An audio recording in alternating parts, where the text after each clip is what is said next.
the 150th scoop of ice cream that you eat in a row pales in comparison to the scoop that you get after a week, 2, a couple months without eating any. We are back with another reflection on the Daily Vedantic.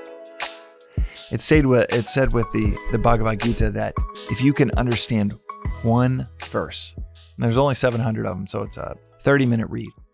World's most famous poem. Unbelievable text, philosophical text, just wild. And one of my favorite aspects is it's the premise of essentially the entirety, outside of a few lines, is dialogue between a warrior prince and his charioteer in the middle of this massive civil war, right before the biggest battle that's about to take place, right in the middle of the battlefield. And I could get caught up in so many different aspects of the Gita. And that's actually the trap. That's the philosophical trap as well, as is said within this philosophy, that attachment to the material world is great darkness. Attachment to the spiritual world is even greater darkness. Because, you could get obsessed with a fast car and fascinated by that for a little while, but ultimately feels quite finite compared to these concepts that deal with the infinite, that are infinitely fascinating. That's why there is always a caution against unnecessary scholarship, unnecessary obsession and attachment to the concepts, including a fascination with the concepts throughout the Gita and the simplifying reorientation within this philosophy is that these sages and saints will say that if you can understand, get out of the mental fascination and get to an intellectual understanding, experiential understanding of even just one of those 700 verses, you're instantly realized.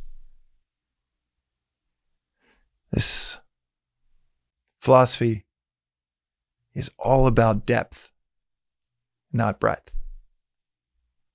So much so that Swami, he'll often, in his lectures, he'll take it even further and say, it's not just one verse. If you can understand one word from the Gita, if you can understand one friggin' word, instead of the obsession with knowing more and more and more, gobbling up more and more concepts, memorizing this and that so that you could repeat it and impress a few people with what you know. Detach from all of that and attach yourself to true understanding of one word within the Gita that you could become instantly realize from that understanding. He rarely offers up a word as a follow-up, as an example of one of the words that you could attach to achieve that instantaneous enlightenment on the other side of understanding, true understanding of that one word, but the one that comes to mind for me. And this is something that it is the Gita in almost one word for speaking for myself. The word would be Samaha, which is sameness.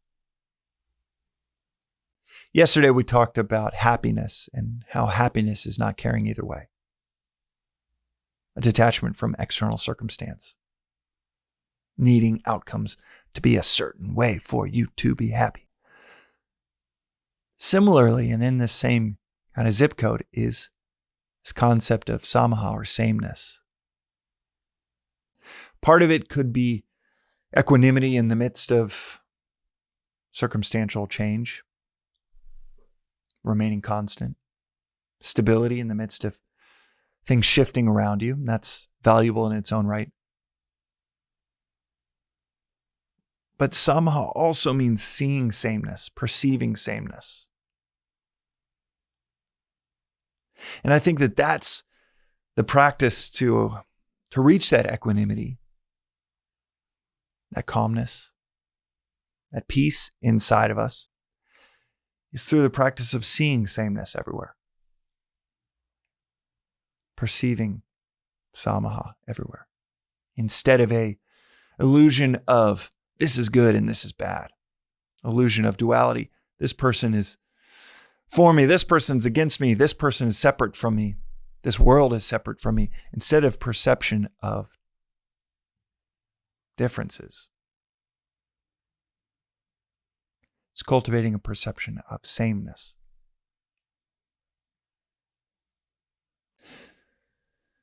A peak implies a trough. Implies in the sense that it is the same as a trough. An emotional high comes with an emotional low. Too high, and it's going to come with a crash. Profit, well, get ready for some loss on the other side if you stay in business. But the same is true in the reverse. You're in business, you will see some losses, but if you go into it with a very focused, concentrated, realistic mindset, do it long enough and you see profits. In the midst of a trough, stick with it. Stick with it because that implies a peak. And an emotional low, well, this too shall pass. And it will be the abstinence from joy in that moment that will present joy on the other side with a zest that only comes from, well, distance from it for a little bit. The 150th scoop of ice cream that you eat in a row pales in comparison to the scoop that you get after a week, 2, couple months without eating any. We've talked about that before, that the source of joy is the abstinence from your senses, and that sense pleasure, that abstinence creates the joy and that sense pleasure that you have whenever your sense touches that ice cream, gets that amazing 72-degree day. The world is opposites, as this philosophy says. There's that when it comes to the contrast in sense pleasures. There's the sameness, even more deeply, the sameness between you and your environment, you and your community, cultivating that sameness instead of a perception of plurality, of difference, cultivating that sameness. That is the beginning of love. Getting to a place of experiencing sameness, that is the end of love. Love is seeing no otherness. Love is Samaha. Sameness everywhere. Sameness in cultivating that inner peace in the midst of any and all external circumstance. Sameness in how you meet an object or a circumstance, a sense pleasure or sense displeasure, the cold plunge that you go into enthusiastically, knowing that you're going to feel amazing on the other side. And sameness in terms of identification, cultivating a sense of sameness in identification with those around you. And ultimately, taking that sameness to an identification with all, seeing no otherness. I like this word because it's sameness, or samaha, is both inner peace, it is detachment, it is love, it is self-sufficiency, it is discernment. All rolled up into one word that I am striving and struggling with with immense deliberation, striving and struggling to understand and then to experience. That is today's reflection on the Daily Vedantic. We'll see you next time.